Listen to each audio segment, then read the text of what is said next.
Welcome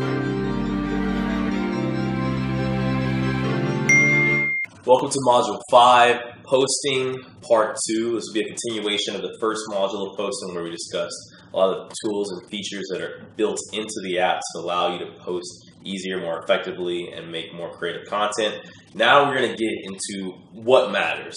What's going to make your content go viral? What hashtags to use, what music to use, and how to go about saving those, and then going about looking through the app to figure out, like, what the hell do I need to post to make viral content?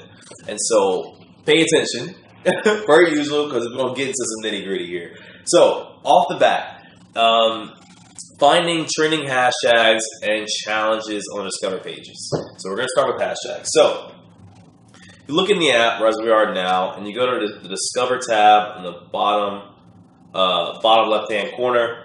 This is going to be the sort of the trending page, or the popular page, as a lot of you people understand from Instagram.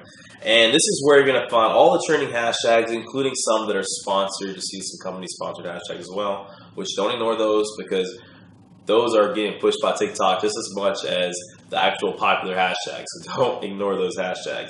And so what I do anytime I'm like, just want to look at TikTok and kind of brainstorm about, what content should I post to really go viral, I'll just go to this Discover page, scroll down, and then begin to think with my context. Okay, my context is I'm a fitness cosplayer, so I'm going to have that in mind as I go through these hashtags and be like, which one of these hashtags could I do with my own little twist and spin on it?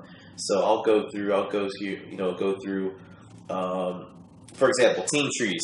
Let's say Team Trees looks interesting to me. I'll actually click on the title, and it'll take me to that specific thing. The reason I say that is because if you click on a video itself, it'll take you to that specific video instead. But you want to click on the actual title, which will take you to that hashtag page.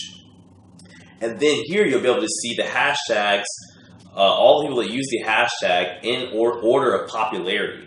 So from top to bottom. So this first video is usually the original video for the hashtag, or the most popular video. And the second video is the second most popular, third most popular, and so on. So that's really important to know to see how to understand the logistics. If you read this little quick bio underneath the hashtag, it gives you what the hashtag is for, why it's trending, how to participate in the hashtag, which is exchangeable for the challenge or whatever the hashtag represents. It teaches you how to participate in it. I find that's usually doesn't really matter. Like, it can help if the hashtag's new, but really you can kind of get an idea of what the hashtag is by just seeing what other people have done. And that's what I do. So if I like this hashtag, I'll just take a look at the top videos that are trending, see what the other creators are doing. Okay, that's cool. I see that trend. That's nice. And say if I find out that, hey, I want to participate in this hashtag, I think there's something that I can bring to the table that's unique. What I will do is click Add to Favorites. So if you see this the square towards the top of the screen, hit Add to Favorites, and it's added to Favorites. And then from there, I'm good. One thing that I should also mention as well is that oftentimes with certain hashtags, people use certain music as well. It can be helpful, but it's not always necessary, so I wouldn't put too much weight on it. So, for example, if I want to use that hashtag and also find that, okay, I don't know what music to use, so I'll go in and start listening to some of these songs. And if I find there's a certain song that everybody's using, I'll go in and be like, okay, maybe I should, think about that song. So you can use the same strategy. Say if it's this creator is using the same song that you want to use as well, I can actually click on that little music note and that side scrolling title of the song. If I click on that, it'll take me to that song that they're using. And just like I was able to look at that trending hashtag, I am now able to look at that trending song as well they're using, and I can click Add to Favorites to that as well. And so not only did I save that hashtag, I saved that song for later use, and I'll show you how to access that in a bit. So we got that, click the back arrow, boom. And so what I want to do as I'm analyzing is keep going. I want to have an array of content that I want to post. So I won't stop there. I'll keep going, and I'll look at, okay, work life looks pretty good. Fashion fails, I could probably do some cool cosplay. Basketball challenge looks pretty cool. I can already imagine myself in a superhero outfit doing some basketball challenge. So I'll do the same strategy, go through. Is everybody using a certain song? Like, what's going on here? Looks pretty good. Got it. okay, I'm noticing everybody using this specific song, so it tends to go with the challenge. So what I'll do is I'll go in, save that song, make sure I have it to my favorites, take a look at the challenge, figure out what I'm going to do, add that to favorites as well, go back, and then I'll just keep on going. And then after getting like 10 or so songs and or challenges, I'm good. Then I know what type of content I want to post. That's the difference between, I think, a creator just posting content versus a creator strategically posting content that they know is going to be attacking some of these ongoing trends, right? I've been doing this specific strategy for about 6 months, and my content is blown up. I've deliberately gone through and planned out my content based on what is already trending on the app. I've used music that's already trending, and that's what's going to make the difference if you're able to use that. And so now I'll teach you how to actually find those favorites. So if you go to the bottom right-hand corner where it says Me, you're going to go back to your home page. And if you look at your home page, if you see the little bookmark tab next to my Instagram tab, I'll be able to click that, and here's where I'll find all of my saved content. And you'll notice at the top, there's 4 different things you can save. You can save specific videos. I didn't really go over that. But you can save hashtags, which I told you, that's where all my hashtags that I just recently saved will be. So the basketball challenge is there, Team Tree is there, like I showed you. And then also sounds will be there as well.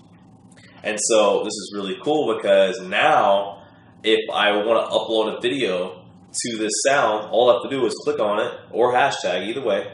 All I have to do is click on it, hit the check mark, and it's going to take me with that sound preloaded, ready to go. So I can upload the video I want to do that sound, and then make sure that I just hashtag remember that hashtag that I wanted to apply. Yeah, so for example, like I remember this is for the basketball challenge. So I'll just make sure I'll write that down. I'll write down, okay, hashtag basketball challenge. I know it goes with this song. So I'll click on that song. Boom, I'm ready to go. The song is there. Say if I want to upload my video. Boom, upload my video. It's good to go. So another thing to mention as well, if the video uploading has certain volume to it and you just want the volume of that song going, you can actually adjust it here. By clicking the bottom right hand corner after clicking sounds, you can go to volume at the bottom right, and then you can adjust the sound of the video all the way down and just have the new sound actually playing. So you got that going, ready to go. Next, hashtag basketball challenge. Let's find it. And you'll know if you find it because it'll have a lot of, boom, hashtag basketball challenge. So you got that, and then boom. Now when I post this, not only is it going to have a really good chance of getting on the popular page for that hashtag, but it's also going to have a chance to get on that popular page for that song as well. And that's the secret sauce to success on TikTok in terms of being able to really take advantage of like getting yourself that viral content. And the same goes for effects. If you see somebody that's used a special effect on their video, I don't know if I'll be able to get to an example now. Let's see here. No. Yeah, probably won't be able to get this one of the. Oh, maybe this will work. Perfect. So this guy, you'll notice on this video, that little yellow sparkling thing, that shows that he used a specific effect on his video. And say if I also want to use that effect, I can actually click it, and it'll take me to that page just like this, just like we talked about before, and I can click add to favorites. And now that's going to appear, and then I can see how other creators are using that specific effect and how those videos are doing. So really the name of the game is to take a dive into the app, really explore what's working for other creators, what other creators are doing. Use these tools that I'm teaching you to start saving that content and really analyzing what they're doing and how you can bring, as we discussed before, your specific value in that industry to make it different and somewhat interesting. And the more frequently you can do that, the better your content's going to perform. Secondly, I'll leave you with this as well, is that content it has timestamps, but I've they're not as relevant as they were on Instagram. For example, if I made a post 3 weeks ago, for example, 2 weeks ago, and it did well, that video can still be trending now. It's not going to die off as fast as other platforms like Twitter, Instagram. That if I posted the video 2 weeks ago, that video can still be trending. I'm still getting followers from videos I posted 2 or 3 weeks ago. So the multiplier effect is way more realistic on this app than any other apps that I've seen. Secondly,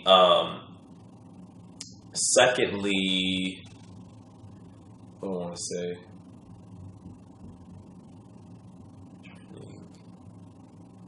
Videos. Well, that being said, I think that's most of it. What I wanted to cover with you guys in this portion. Let me just make sure I'm not forgetting anything. We discussed trending challenges, discover page, add to favorites, blah blah. And so so guys, so some of those strategies are going to be huge for you, and that's what's really going to differentiate you from other creators. Something else to mention as well is that a lot of these videos that you're making and these trends that you're creating on TikTok can be used on other platforms. I found that the videos that I've posted that have done well on TikTok obviously also do well on other platforms. So don't be scared to post on Instagram. Don't be scared to post on Twitter, because I find the performance is just as good on other platforms. And often a lot of these trends that you're seeing on Instagram and Twitter have originated from TikTok themselves. Because TikTok, I would argue that TikTok is on the leading front of creative content at the moment.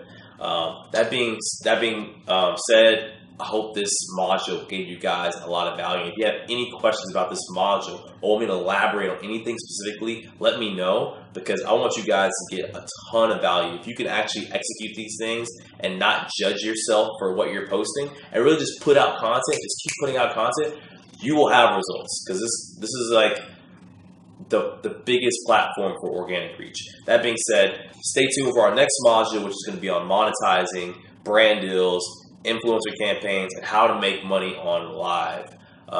Thank you guys for sticking with me, and let's keep it rolling.